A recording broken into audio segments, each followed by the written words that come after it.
Hey, Angie here. Thank you for joining us. We're once again looking at Karma classrooms. Yes, and in particular, leading up to assessments. We all know that um, ourselves, we're looking at what's leading up to, whether it's the bump me up or the formative. But I'm going to take us through the diagnostic first in this session, and it's very much what you're already currently doing, but these are just some suggestions that bring it into the 21st century. So stay with us, and we're going to be looking at diagnostic leading up to assessment and how we can best put it across. And for those children that are once again suffering from that trauma based, excuse the background noise, I got the printers going like mad. So let's get on it.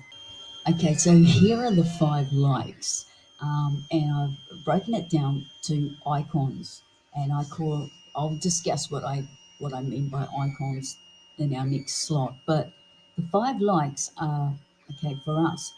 Looks like, sounds like, words like, triggers like, and preempts like. So I've got certain icons there that I found are quite relevant to quickly make me aware of what things I need to quickly implement when leading into the diagnostic.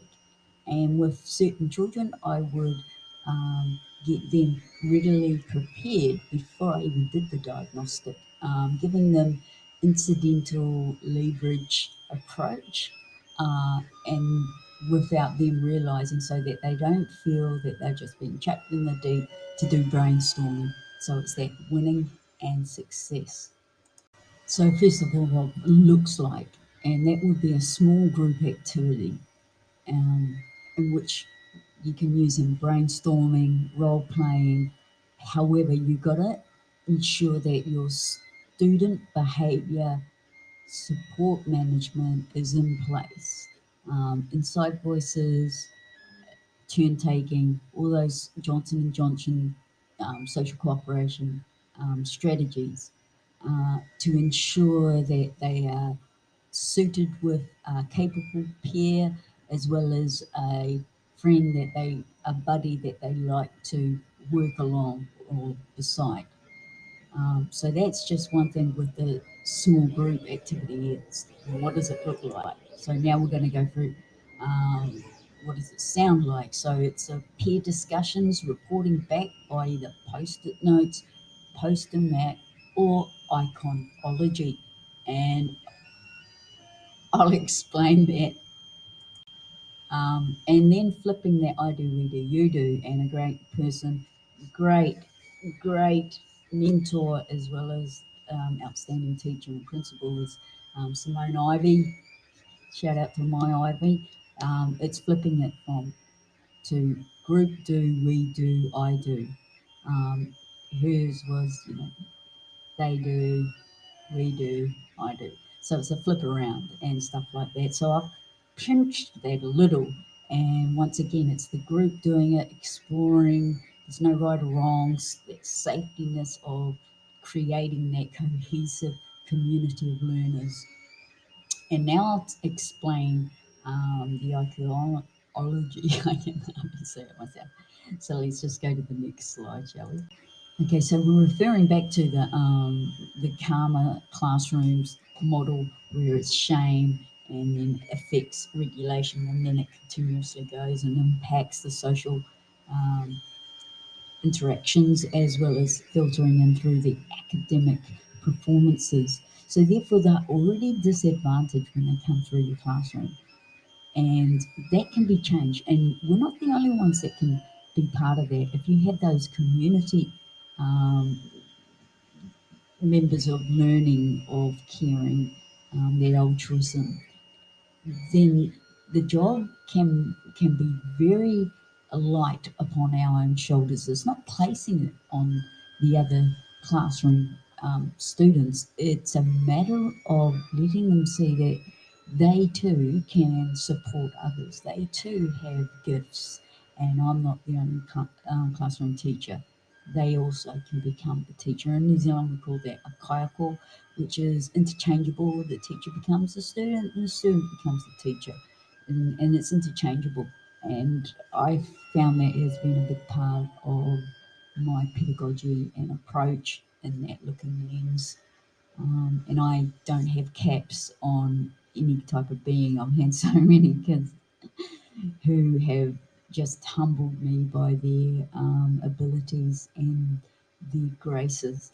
So for this, it's the avoiding shame, the, which we can use those explicit instructions followed by the time allowances for processing the input, processing, sifting through the filtering of non-essential information to essential information, as well as what they might be in particular triggered by or in fear of or concerned with. So they filter through a lot more than what we would, because they've got that hovering shadow, that cloud, so to speak.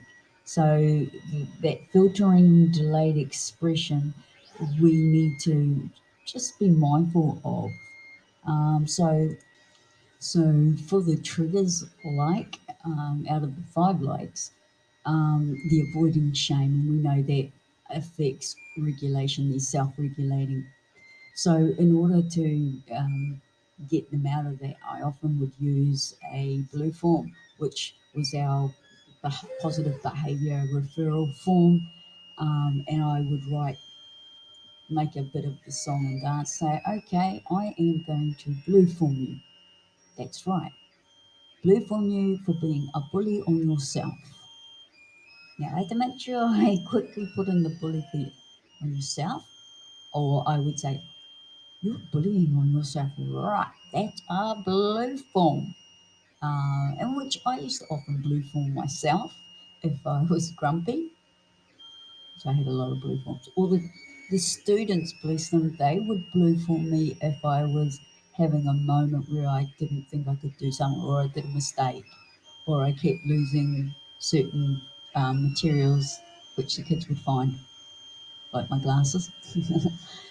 So once again, that's a quick way to just negate that and give them that stopgap, so that they're not pondering on the fact that they can't. We want to flip it so they can, and once they can, then they can self-regulate and believe, because that's the whole point of, they believe the awful things that they've experienced. So we want to negate that. Okay, so the fifth and final, not limited to, is the preempt like, and it uses the cone, which is boundaries. It's slippery when wet, that sort of thing. So you're posing open-ended questions for brainstorming activities.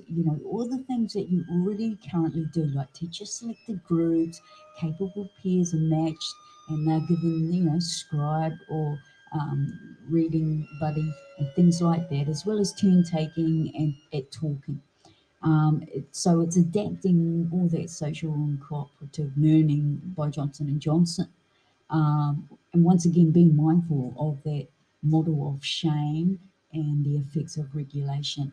So they're self-regulating, getting this, they're doing that before they go into a transition of a curriculum area. um, and that's where those sorts of little moments in the windows of someone could bump them, or uh, which I used to have, as I didn't like bumpers, and I called them bumpers because when I was a kid and I loved drawing, um, if someone bumped, I'd go, "Don't be a bumper," So we all call if you hit someone's desk and you bump, bumper," and those old desks that if you had your lid up and you're looking for something and someone bumped it, it would come crashing at your head, bumper, things like that. So, um, would let kids know, don't be a bumper, and that was okay because I would say it, and I'd say it in a way that they knew it was me going back to my childhood. It wasn't so much pointed at them, but it was just letting them know what I would express. So just being aware of boundaries and so forth like that. So placing the classroom structure so there's good flow, as you know, as well as eliminating the triggers such as they might not work comfortably with a certain person in the class. So you keep them to be not so close to each other, making sure that they have the access to other facilities that might be great for, like, the wet area, or if they feel they want to be in the back room. Depends on how your block or your classroom is set up and things like that. What you're already doing, but being mindful of, they've got a input, process, non-essential information to essential information, as well as what's affecting them as they've experienced. So they've got to tear through all of that in order to perform academically. And to me, that would be so fatiguing. So just as wait time, when you pose a question and expect an answer, you could do it indirectly. So let's go to what I mean by iconology, action and a click, to show you're on my radar. And I'll do this as a, not name and shame, but just to let certain group or party of that they were on my radar, and the guilty ones, whether it was them or not, would always sort of, oh, oh. So eyes would be like looking around, is it me or is it you? Oh, we're on the radar. So they know that I'm aware that I'm adjusting to someone getting back and away from my radar. Running an errand, I would have, for those, just those little breaks, to have them with a capable peer to go to the library to send a message. And that's where you work with your colleagues and say, hey, is it okay if I send them down that they're having a bit of a rough time? Stakeholder meetings have come up and suggested that the parents are wanting, um, to see more of their child and so forth, those sorts of things. So they're usually on board, and they just are amazing how they go, oh, I've been expecting you, I need some help with sorting some books. So, and without taking the pippy of having your colleagues do that, or for them to just take a walk down the oval to get snippets of certain things and then bring it back. Like, okay, your data collecting, I want to know how many socks or hats have been left on the oval, that sort of stuff. And once again, that's incidental leverage. I've given them a purpose. I've used a press ID card, which so it lets other colleagues know that this child is on one of Miss Laulu's errands and she's aware of.